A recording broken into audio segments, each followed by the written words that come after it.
So, kamusta po mga ka-Streetwise? Ako po si Takero Miyamoto at welcome po sa aking munting channel. So, mga kababayan, lumabas na po yung 12 na individual na kasama po sa lineup po ni PBBM. So, itong lineup po na to, ito po yung lineup ng senatorial slate ni Presidente Bongbong Marcos sa 2025. Unahan ko na kayo mga kababayan, ang pangit ng lineup. Hindi nga seryoso. Ang pangit ng lineup. Kung meron man akong iboboto dito, siguro mga 4 lang. 4, 3 lang siguro, no? So, 2 sigurado boboto ko dito. Pero para sa hindi lang po nakakaalam, pakita ko na lang din po sa inyo. Okay? So, ito galing ito sa One News. So, galing ito kay Ma'am Tess eh. Okay? So, sabi dito, Senator Amy Marcos reveals the Marcos administration senatorial lineup for the 2025 midterm election consisting of both incumbent and new candidates. Isipin niyo mga kababayan, no? Si Amy Marcos pa talaga. Ang kapal ng muka. Ang kapal ng muka, singhaba ng baba niya, 'di ba? Alam ko ba? Siya pa talaga naglabas. Saling kit-kit ka na nga lang, kinonsider ka na nga lang kasi kapatid ka, ikaw pa talaga naglabas. Hindi mo man lang nirespeto yung partido kung saan ka umanib. Si Amy Marcos mga kababayan, siya po ay partido niya is Nationalista Party. At ang Nationalista Party po ay nakipag-merger po, 'di ba, sa Lakas CMD. 'Di ba? So ngayon mga kababayan, ito yung sinasabi ko eh. Dati ko pa sinasabi ito eh. Ito po yung negative effect ng mga sanib-puwersa na partido. O diyan sa mga taga Europe na nanonood sa akin. Sa mga taga US siguro, pwedeng ganun.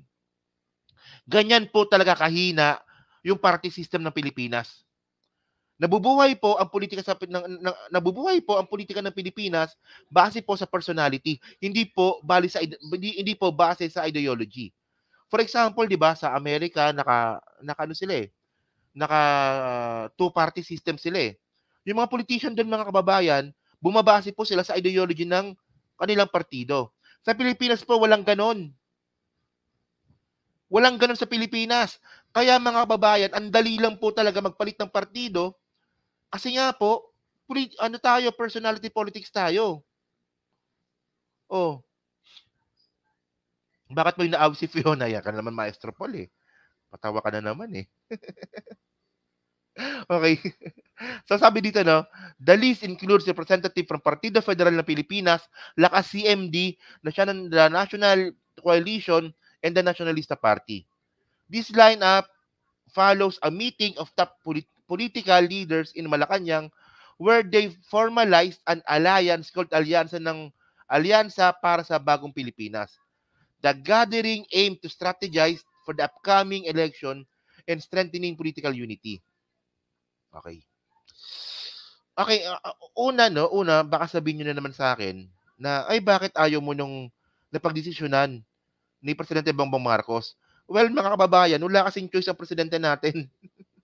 Kailangan niyang gawin ito kasi nga po, personality-based politics tayo. So, para di na nga ako maingay, ito yung mga lineup nila. Ito na.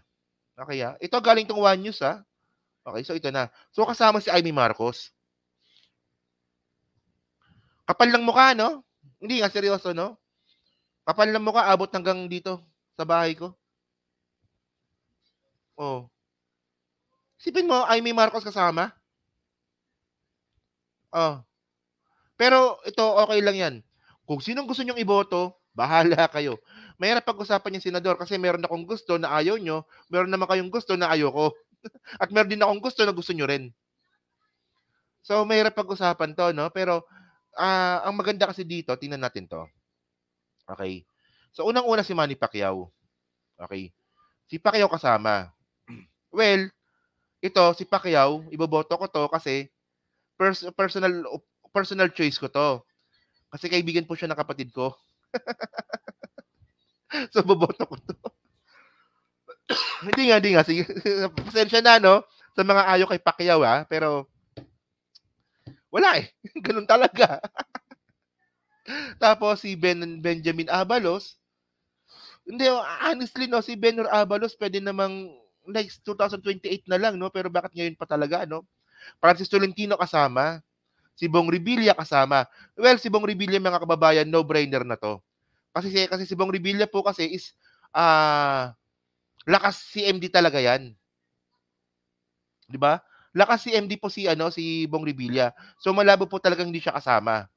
Si Francis Tolentino, mga kababayan, iboboto ko 'yan kung ilalaglag niya si Digong ng lubusan. Hindi nga, seryoso. Total, si Francis Tolentino bumaliktad na ng partido. Ngayon, kulang pa yan. Hindi sapat yan. Kung yung gagawin po ni Francis Tolentino, ilalaglag niya si Digong, yun, pwede ko pang i-consider si Francis Tolentino na iboto. Siguro, ewan ko lang ha, pero para sa akin, ganun ang pinaka-ano ko eh. Ganun ang pinaka-basihan ko kay Francis Tolentino eh.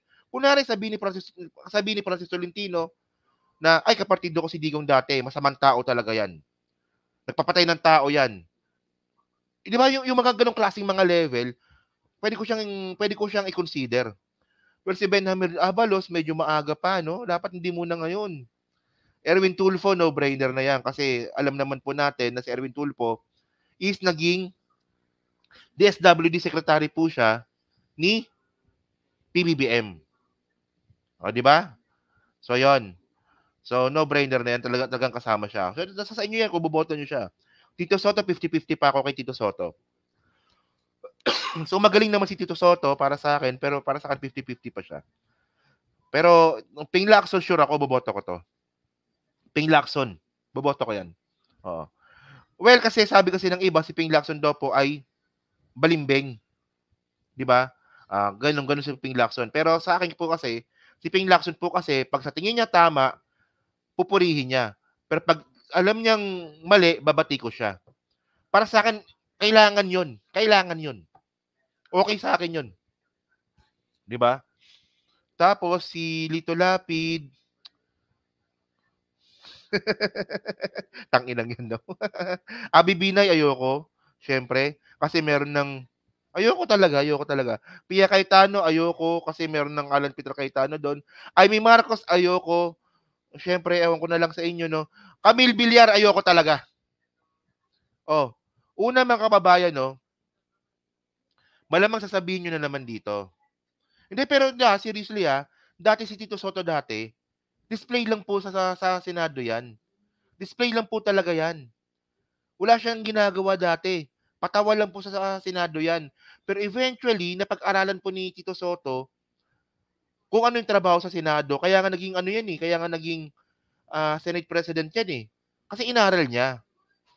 Pero syempre, meron ako mga bagay na kailangan nating i-reconsider kay Tito Soto, di ba? Pero ito, mga kababayan, baka sabihin nyo na naman kasi ito eh. Tatanungin ninyo sa akin kung bakit kasama si Amy Marcos, si Camille Villar, si Tito Soto, ay si Lito Lapid.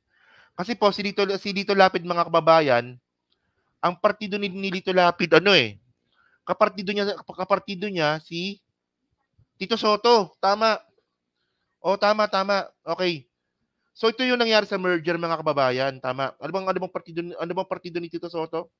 Teka lang Hanapin ko lang Tito Soto. Tito Soto Political Party. To. Nationalist People Coalition. NPC. Si Lito Lapid, mga kababayan, NPC din. Pero, mayroon po kasing merger, yung naka-CMD tsaka NPC. So, syempre, mga kababayan, sasabit po talaga si Lito Lapid, kaya po siya napasama dito. Ganun po yun.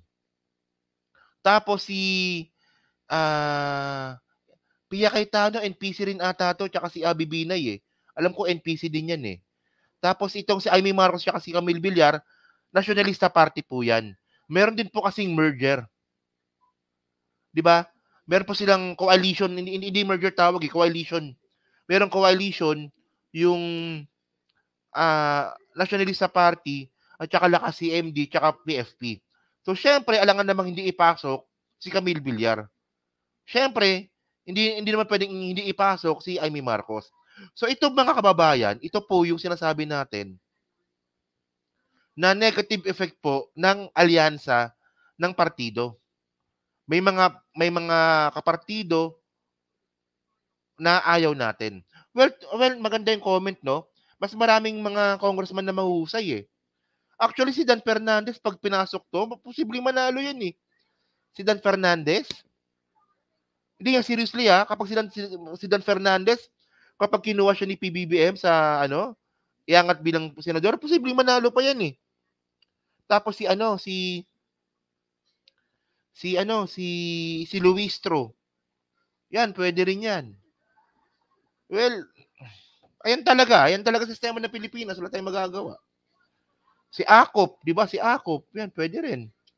Oh. Vico Soto hindi pa pwede. Hindi pa pwede si Vico Soto, dapat kasi 35 years old. Oo. Si Suarez. 'Di ba? Si Suarez pala, 'di ba? Si JJ Suarez.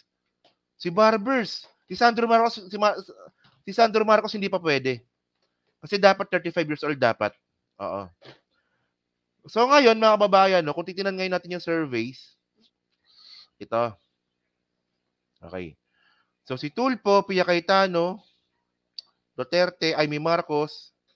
So si Amy Marcos 1 2 3 4 5 6 pang-pito. Ito Pulse Asia ito Pulse Asia. So si Amy Marcos pang-pito. So konting push pa mga kababayan, malalaglag po natin 'to. Konting push pa. Ang magiging problema kasi natin dito mga kababayan, ngayong parte na po si Amy Marcos ng coalition ng senatorial slate po ni PBBM, ang mangyayari dito, magagamit din po ni Amy Marcos yung makinarya ng gobyerno. 'Di ba? Si Nograles, mas maganda kay Nograles mag-mayor ng Davao. Para sa akin. Kaysa mag-senador siya. Doon na lang siya sa Davao. Para mawala na yung mga Duterte na yan. So dito mga kababayan, Amy Marcos, pang-apat dito no sa ano. Ito yung mga pinaka-latest Sa SWS naman, na alam naman po natin na SWS is itong bullshit na na na survey firm. Okay? Sipin mo nakapasok si Pulong, saka nakakita niya, no? Tapos dito naman tayo sa Okta Research naman, si Amy Marcos. Si Amy Marcos, hindi pasok. Pang-10, hanggang 16, si Amy Marcos. Laglag din po si Dito Lapid. Si Bato, bumaba din, no? Si Bongo pang number 2. Okay. So, well, ganyan po talaga. Well, nasa sa inyo po yan, no? Pero para sa akin, hindi, pero ito seriously lang, no?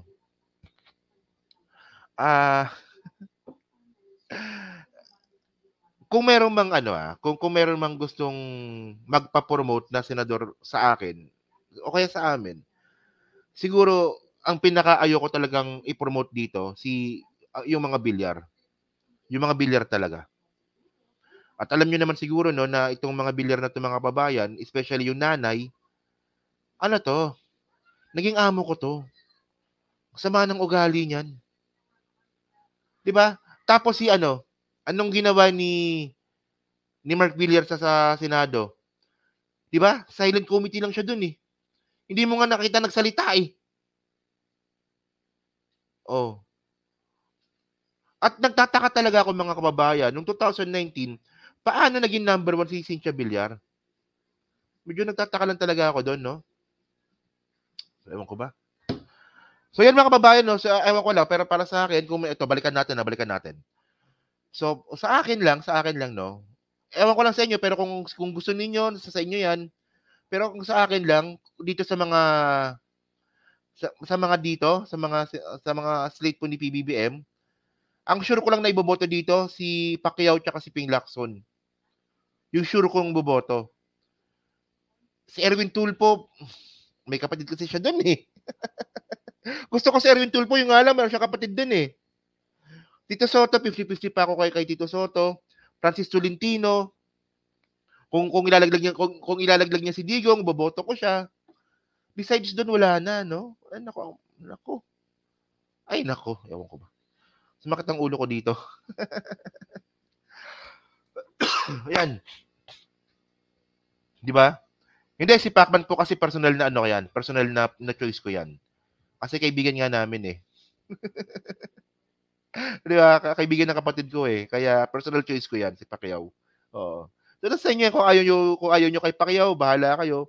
Pero sa akin kasi personal choice ko 'yan kasi yun nga, kaibigan ng utol ko. 'Di ba? Okay. So yan si Ben-Hur Abalos, pag-iisipan ko pa kasi masyado pang maaga.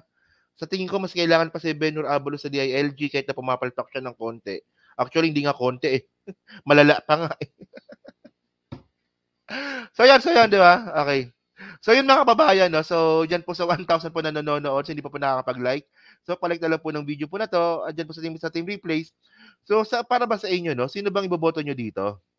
So dito sa lineup po ni PBBM.